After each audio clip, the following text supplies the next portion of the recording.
The Icons of Real Estate Podcast. Are you ready to learn the proven money-making secrets from top-producing icon agents?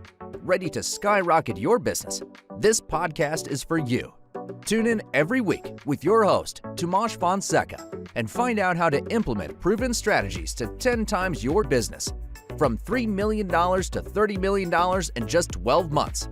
Brought to you by the Masters at Real Estate Marketing, Ardor SEO.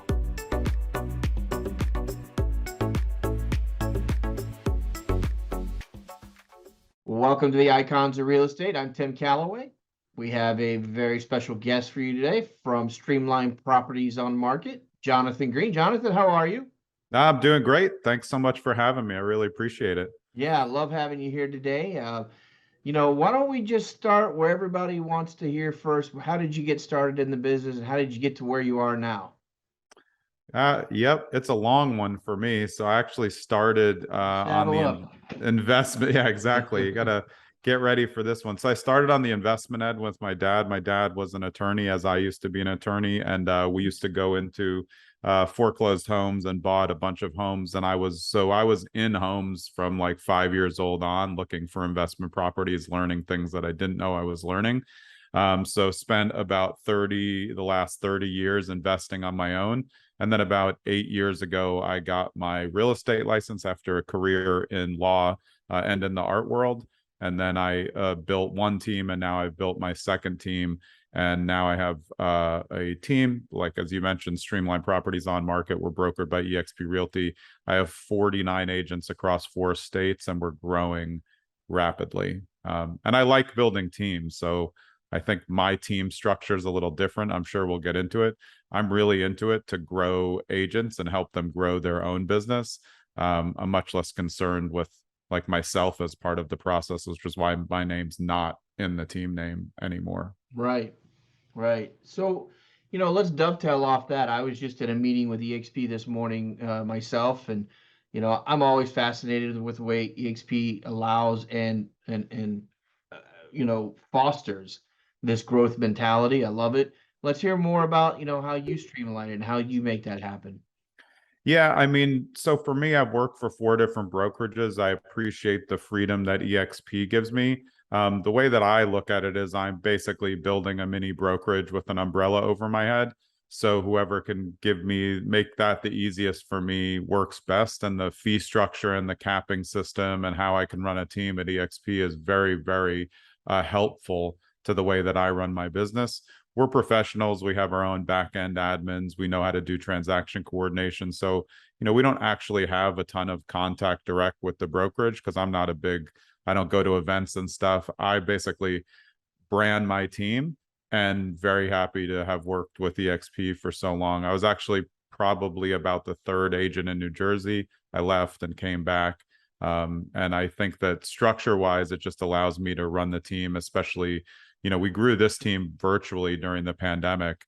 And now I think we've really kind of like hit our stride in terms of hiring and growing agents and production, and really coaching and making the highest level of ethical agents in the business. No, fantastic. So I guess this is not an assumption. I'm just guessing you were or were not at eXpCon last week.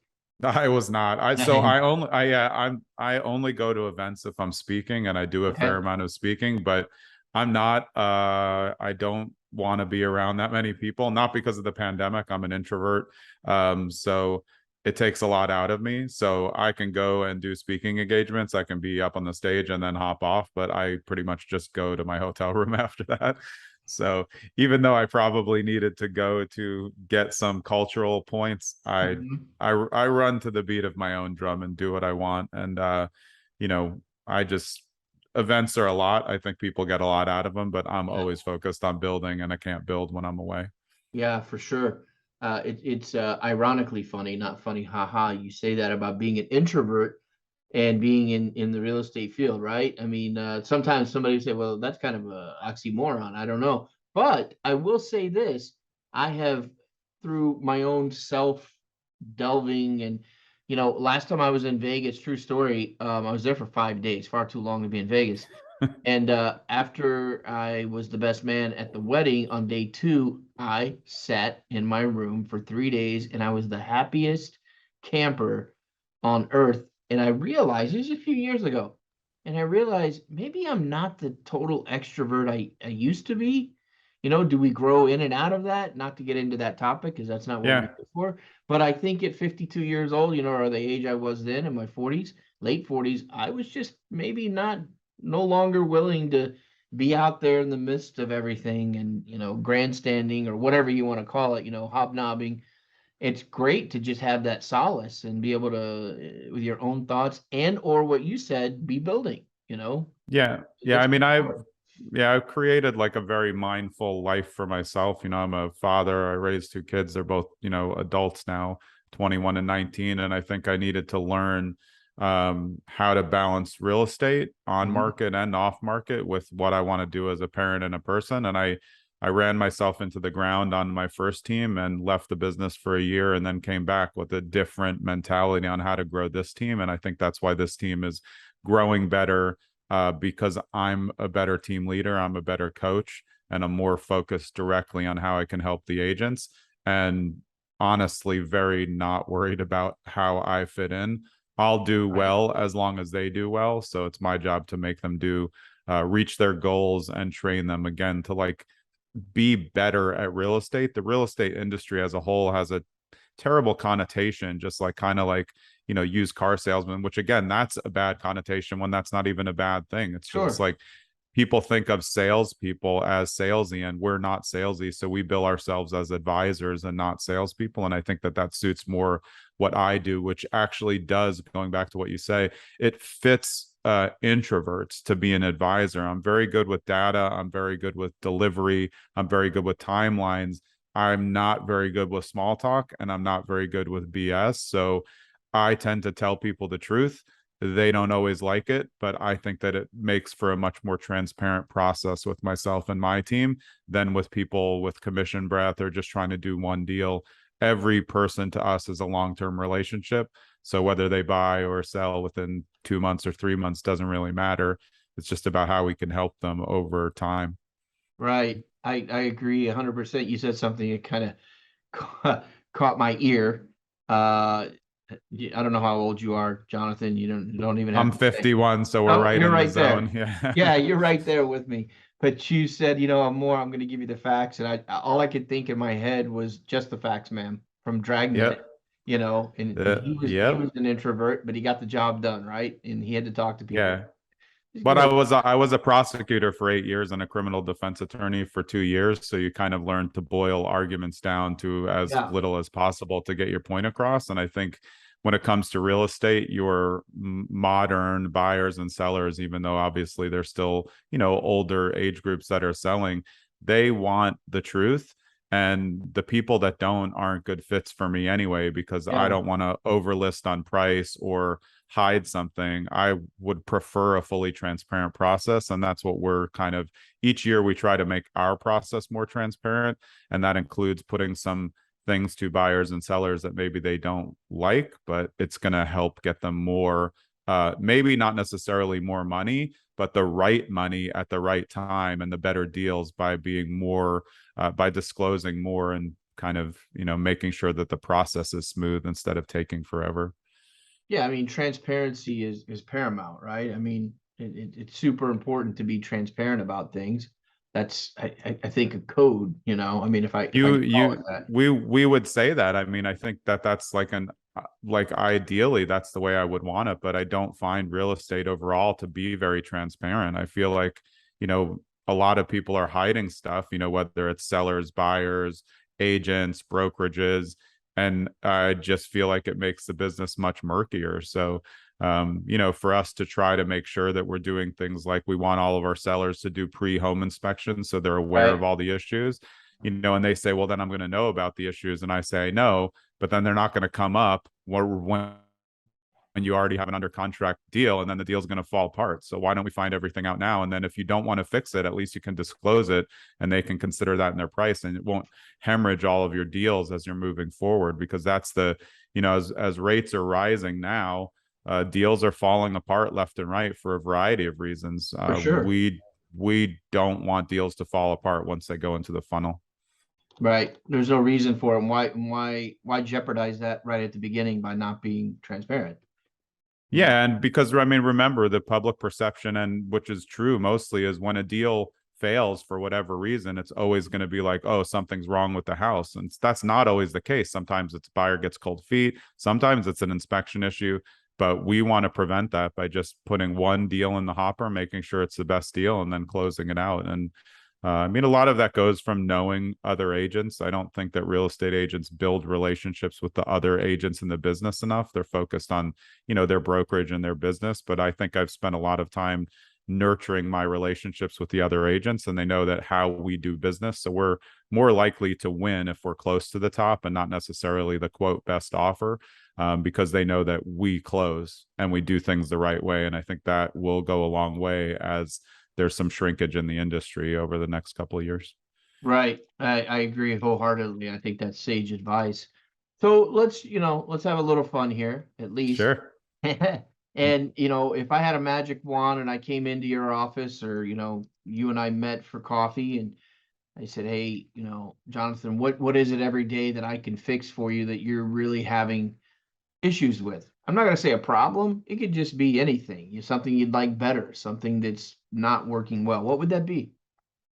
I'm pretty fine-tuned as an individual because I'm a coach. I'm also a life coach, so I've pretty much tuned myself up. But I can tell you from real estate as a whole, real estate agents are always fighting themselves. It's resistance. And I think even for myself, it's resistance. And I think that if any person wants to succeed, they have to identify what their resistance is and how to move past it.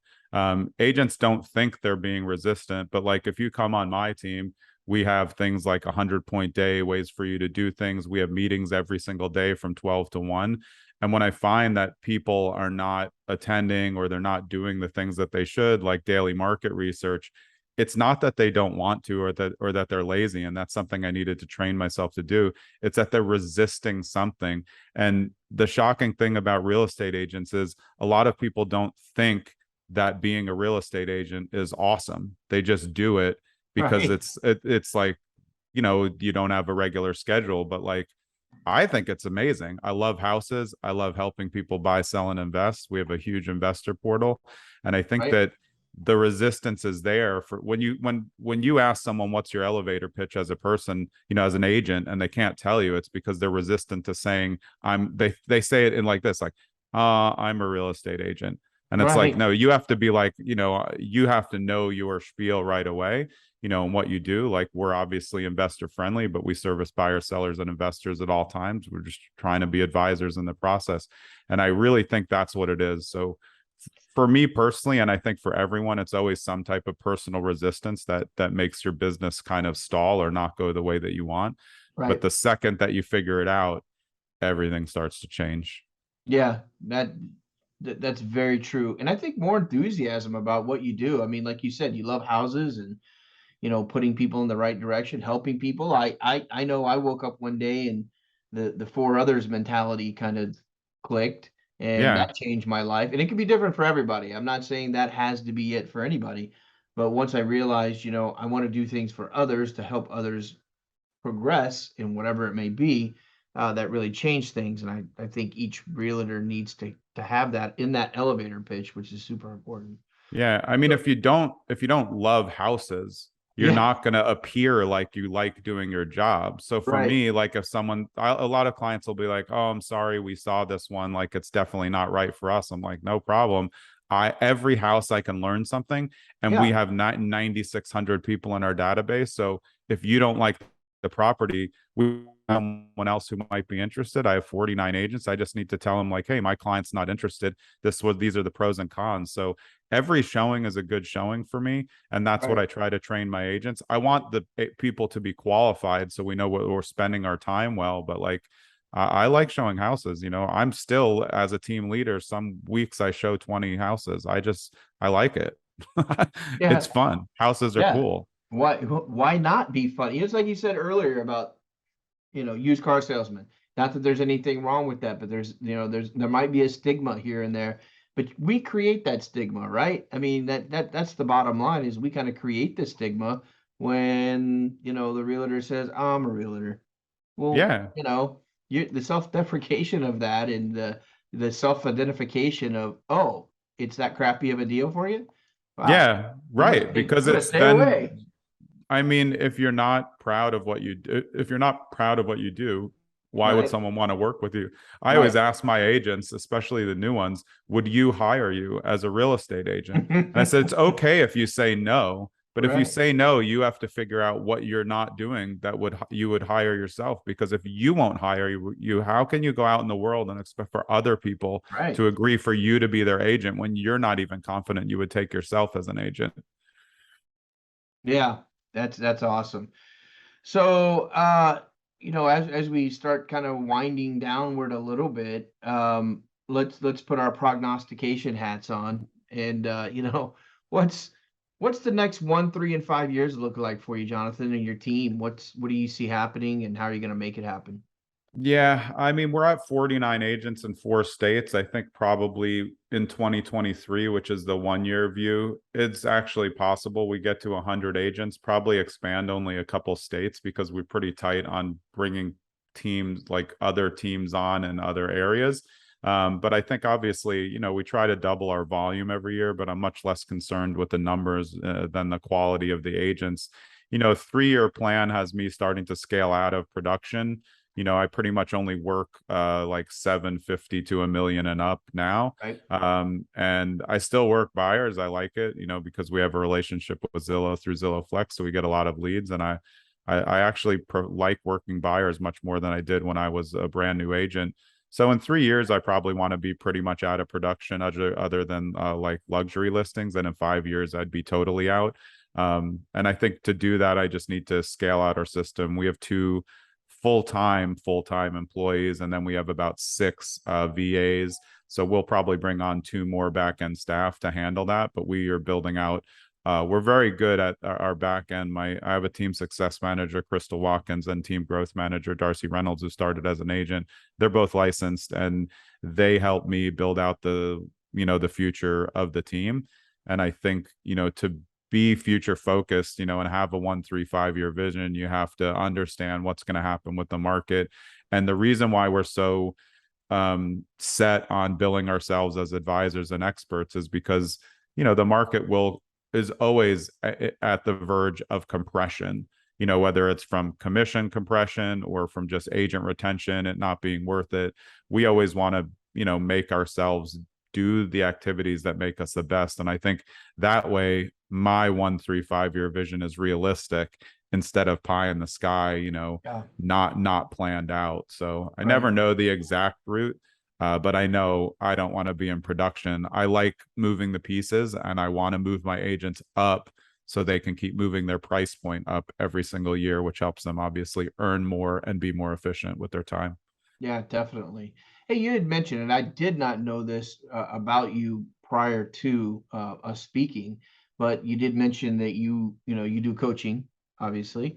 Tell me a little bit about that. Fill us in on how that works and what kind of coaching and who does it benefit besides everyone.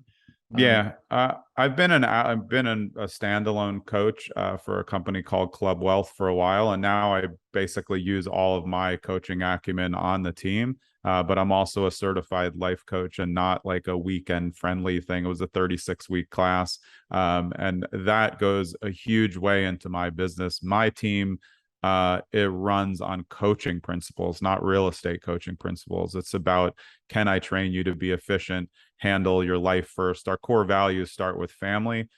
Sales are nowhere in our core values. It's irrelevant. I think if you do Right. a good job building relationships, the sales will come. So I do outward investing coaching. We have an investor portal of about 450 investors that we work with. We do events, we do webinars, and we do I have my own podcast as well called Zen and the Art of Real Estate Investing. And that's out there to help new investors and seasoned investors understand like a more mindful approach to real estate investing. And that kind of encompasses my coaching in on market and off market, which I do a lot of coaching of off market property acquisition and how to do it, because I've been doing that for 30 years. We're active flippers, so we're always flipping houses. So we work with a lot of investors and try to teach them a little bit better way to go about it so they don't get so flustered and lose money in the process. Yeah. We don't want that. We don't want No, definitely not. that. Well, Jonathan, how could someone get in touch with you, whether they are looking to buy, list, or maybe come aboard, or just chew your ear a little bit about how they can be better at what they do? Yeah, sure. Our website is streamlined with a D dot properties. That has a lot of our regular traditional, has our whole on market team. There's info about who to get in touch with there. If somebody wants to get in touch with me, it's not easy. You can send an email to my team success manager, Crystal, at info@streamlined.properties. I don't talk on the phone. It's literally, it's not a joke. I don't talk on the phone. I do lots of Zooms though, but they're scheduled. I schedule everything. If I need to make phone calls, they're scheduled. My schedule is very, very regimented. But I'm easy to find, and Crystal will funnel those emails into me. And I'm all over social, pretty adept at social. So on Instagram and TikTok, you can find me at Trust Greene with an E at the end. And I really enjoy social media. I think that it's important. We have a good social for our team at Streamlined Properties. And I have a pretty scaling YouTube, which is Jonathan Greene RE for real estate. And I think like social media is so important. That's the way that I connect with a lot of people. I answer all my own DMs, so people can DM me on Instagram anytime. I always answer. I just don't take well the pitches. I like people who connect, like we are, to talk about something, and they come to the table with, hey, I went through this. This is what I tried to do. Do you have any advice on what to do? Instead of saying like, hey, how can I be an investor? Like it's too open-ended. So it's a bad use of my time, but I love well-researched questions. I do Zooms with people all over the country weekly who come to the table with a good question to ask. Yeah, that's fantastic. And what you said about, don't come to the table on a one-way street, right? Hey, how do I become an investor? Give me all your knowledge and I'm going to walk away. It doesn't really work like that. So I'm going to go ahead and I do this for everyone, and I think it'll bode well for you. I love to give my guests the last minute, and for anything on your heart, soul, or mind that you feel, maybe we didn't cover, or you want to talk about the family pet, whatever it might be. Somebody's always got something they'd like to tell folks about. So I'll give you that now. Yeah, I mean, to me, the way that I have run through the business, I've figured out that everything is mindset, not just mindset and how you set yourself up, in terms of what you do in the morning and your morning routine, which is obviously important. It's just about your mindset, like we were saying before. What are you doing and why? And why do you want to do it? Do you really want to help people? Or are you trying to chase the money? Because if you're in a sales business and you're chasing the money, you're not going to succeed. Right. You'll succeed in the short term if you're a hustler, but you will get burnt out. And I burnt myself out from allowing too much access to myself, and thinking I had to answer everything 24/7. And that's why I stopped taking phone calls. And people think that like you can't live life like that. And I assure you that you can.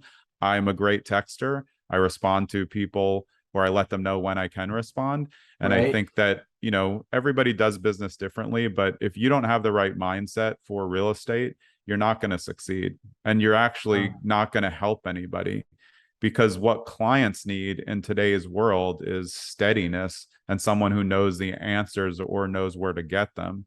And I feel like if you're chasing the money, you're just going to be focused on the wrong things, so if someone's out there saying like, I want to get my real estate license, I say, do you want to be an advisor or a salesperson? If they want to be a salesperson, they're not interesting to me, because I think they're thinking sales first. Advisor indicates to me that you want to help people, and you also want to educate yourself on how you can help people the best. Yeah. Great advice, Jonathan. Jonathan, thanks so much for being on the podcast today. I've really enjoyed it. It's very insightful. Appreciate it. And I'd love to catch up with you over the next maybe 3, 6, 9 months, see how things are going. And thank you so much for being on the program. Yeah, Tim, I really appreciate it. Had a great time on the show. Great questions, and it was a pleasure to be here. Have a great week. Thanks. You too. All right. Bye-bye. Take care.